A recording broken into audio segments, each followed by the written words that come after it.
Welcome to Just Asia, AHRC TV's weekly human rights program. These are the headlines. Indonesian protesters attacked by police and parliament staff in North Sulawesi. Mathura violence illustrates need to rebuild India's justice system. 2 girls burned alive in Pakistan. Thailand denies rights to victims of human trafficking. AHRC urges the Human Rights Council to initiate the re-engineering of Asia's justice institutions. Urgent appeals from the Philippines and Sri Lanka.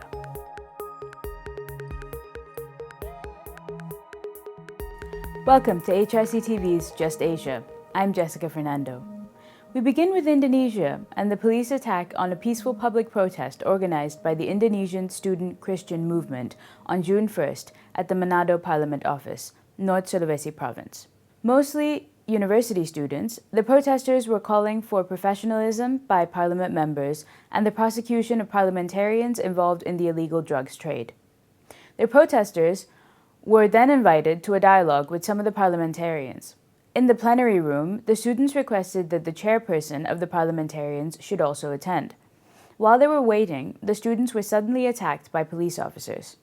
Along with the civil service police unit and local parliament staff, the police brutally kicked, beat, and dragged the protesters out of the room.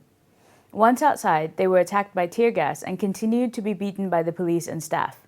5 protesters were hospitalized and 1 was taken to the emergency unit. To learn more, Just Asia caught up with Mr. Ainul Yaqin, a human rights lawyer with the Indonesian Legal Aid Foundation. Ya apapun itu alasannya, yang namanya kekerasan tidak bisa dibenarkan. Terlebih itu dilakukan oleh kepolisian yang notabene-nya adalah aparat penegak hukum, seharusnya memberikan contoh yang baik untuk mengedepankan tindakan-tindakan kekerasan apapun. Terlebih, polisian sudah punya aturan, yaitu peraturan Kapolri tentang implementasi hak asasi manusia dalam tindakan-tindakan atau dalam tugas-tugas yang dilakukan oleh kepolisian harus mengedepankan prinsip-prinsip hak asasi manusia. Sehingga peristiwa kekerasan yang terjadi di Manado itu membuktikan bahwasanya pihak kepolisian masih belum memahami betul soal prinsip-prinsip hak asasi manusia dalam menjalankan tugasnya, serta menunjukkan bahwasanya tindak tanduk kepolisian dalam mengemban tugasnya masih belum berubah.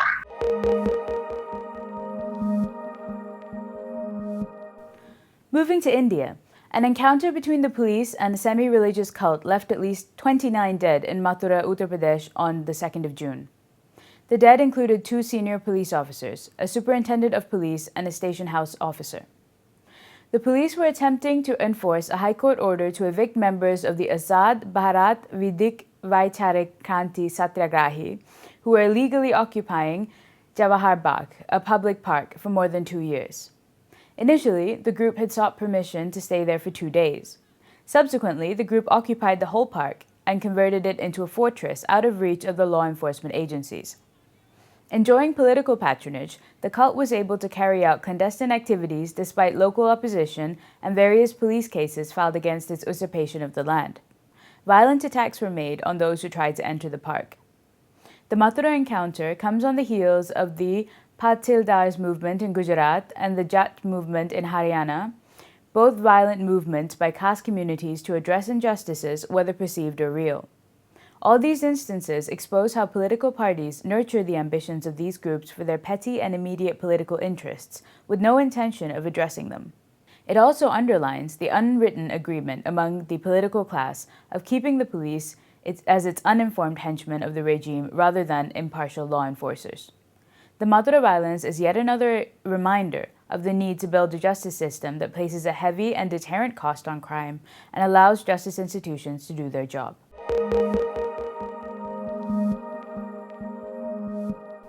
In Pakistan, a country that proudly claims its place in the nuclear club with the world's most powerful states, there have been 2 recent cases of girls being burned alive.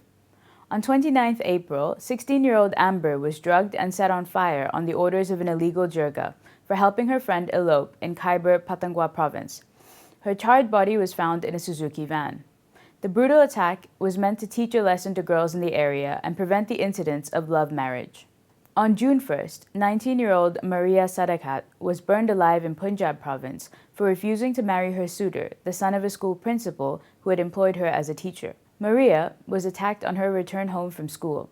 The principal and his accomplices tortured her before setting her on fire. She sustained 85% burns and later succumbed to her wounds at the Pakistan Institute of Medical Science, Islamabad. According to the local police, the girl identified 2 of the 5 attackers, and the police claim to have arrested 2 suspects. Not only are these 2 incidents horrifying in their nature, but they also indicate the complete collapse of the rule of law in Pakistan. Without fear of effective law enforcement to punish such crimes and protect the rights of ordinary citizens, perpetrators in Pakistan walk around freely, terrorizing innocent persons.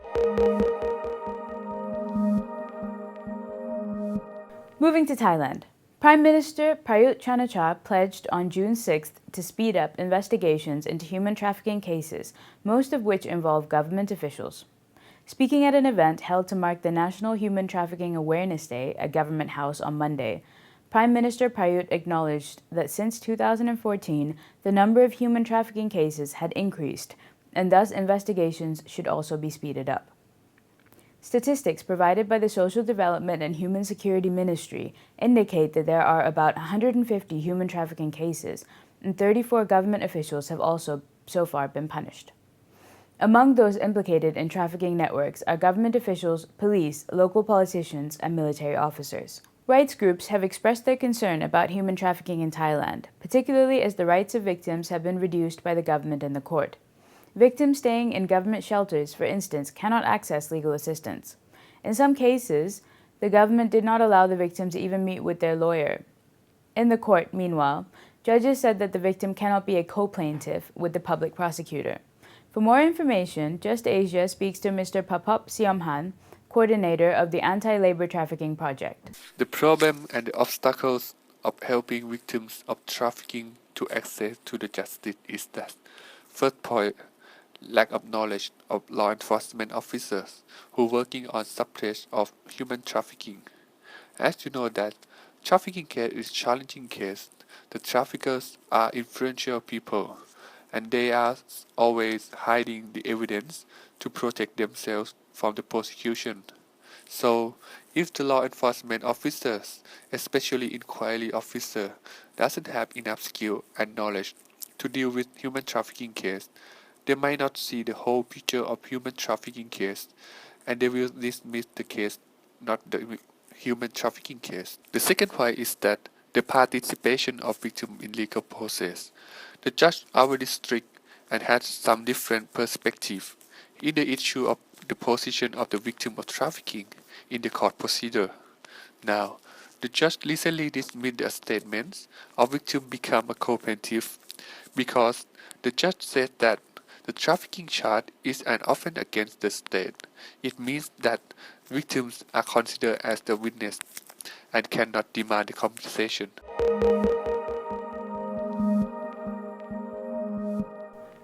The Asian Legal Resource Center urged the United Nations Human Rights Council to initiate the re-engineering of Asia's justice institutions in the 18 written submissions it made to the 32nd regular session of the Council. The human rights body has completed 10 years since its inception, after having been transformed from the erstwhile Commission of Human Rights. The AHRC, which holds general consultative status of the United Nations Economic and Social Council, emphasized that the United Nations Human Rights Council needs to review its rights mechanism, considering the victim's requirements of the protection in today's global context. There is a need to assess the success and failures of the UN human rights mechanism, the AHRC said in its interventions. Written statements were submitted on Bangladesh, Indonesia, India, Nepal, Pakistan, Sri Lanka, and Thailand, containing analytical information on the capacities of the justice mechanisms in these countries. The statements focused on several mandates, including the special rapporteurs on independence of judges and lawyers, on the promotion and protection of the right to freedom of opinion and expression, on the rights to freedom of peaceful assembly and association, on violence against women, its causes and consequences, and on extrajudicial summary or arbitrary executions. To learn more, Just Asia interviewed Mohammed Ashrafuzzaman, who officially represents the AHRC at the United Nations. the sister organization of Asian Human Rights Commission, the Asian Legal Resource Center, as an organization having general consultative status of the Economic Social Council of the United Nations, participates in the sessions of United Nations Human Rights Council and other forums, particularly to emphasize on the priorities that the global human rights experts should concentrate more. For example, according to our experiences in Asia, basic institutions that are obliged to uphold justice in most of the Asian countries, with exceptions like Hong Kong, Japan, or South Korea to a certain extent, the justice mechanism in all these countries don't function. And any discussion about protection of people's rights will be meaningless if the justice institutions do not function properly. And these institutions include also the policing system, which is run according to the wish of the executive authorities of the country and the political institutions of the country. So, if the policing system, the prosecutorial system, the criminal investigation system, and the infrastructure to conduct fair and unbiased credible investigation is not part of the discussion of protection of rights or upholding justice, then it's a bit incomplete discussion. So from the Asian Legal Resource Center, we are trying to consistently raise these issues to the UN platform, so that the independent human rights experts of the United Nations Special Procedures of Human Rights understand the reality beyond the perspective of the European or the Western functional democracies and rule of law system, and the realities of the Asian system, and at the same time the UN human rights mechanism should adopt certain effective programs that may ultimately help the governments in Asian states to rebuild their justice system.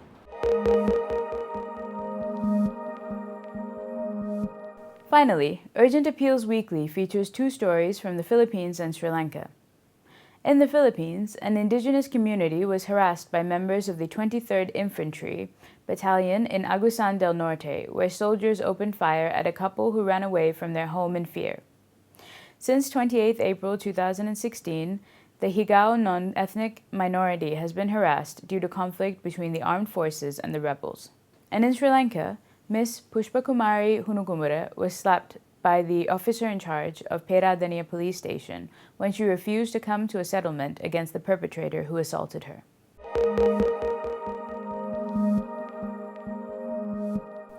That is all for this episode of Just Asia. For more on these and other issues, please visit www.humanrights.asia or www.ahlrc.asia/justasia. Thank you for watching and see you next week.